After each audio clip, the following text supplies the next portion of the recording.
Hi, my name is Harvey, and I haven't posted anything on this YouTube page in a while, so I thought I'd come in and chime in with, first off, since we're entering into the spooky season at the tail end of summer, my love of horror movies, movies overall, but I'm going to pick on this genre, or using this genre for the moment, and tell you a story that I wanted to finish. I had posted this previously on YouTube, like a number of years ago, but I've never gotten a chance to finish it. So, without confusing the story too much. So I'm going to begin with one story about the genesis behind A Nightmare on Elm Street, one of my favorite horror franchises and a great movie. So A Nightmare on Elm Street came out in 1984 through New Line Cinema. And essentially it is the film that saved that movie company from bankruptcy, right? It really kind of rescued it from the gutter. And directed by acclaimed horror director Wes Craven, who had up to that point directed a number of famous horror films, a number of acclaimed horror films.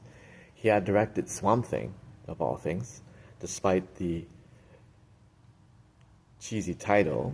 It was known as a DC comic before it was a movie. Despite the title, it was actually well received.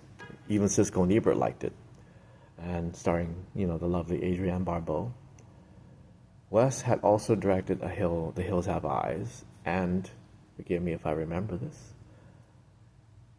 The Last House on the Left. Now, there was a lot of controversy behind that movie, right? It was a very controversial film, and it's rough. And I won't go into why here because it's outside of what I want to say, so I won't delve into that for now. But suffice it to say, Wes was well acclaimed as a horror filmmaker. So, A Nightmare on Elm Street was really his baby. In many ways, it was kind of his real pet project that he wanted to work on for many years, right? And the genesis behind that I remember him saying, as I recall him explaining, was two factors. I'm going to assume you've already seen the movie, so you know what I'm talking about. And two factors in it were one that dated from his childhood, because he grew up in a very conservative era and was in a conservative Baptist family. So when he was really young, he was around 6 or 7, I think, maybe older. So he was 6 or 7.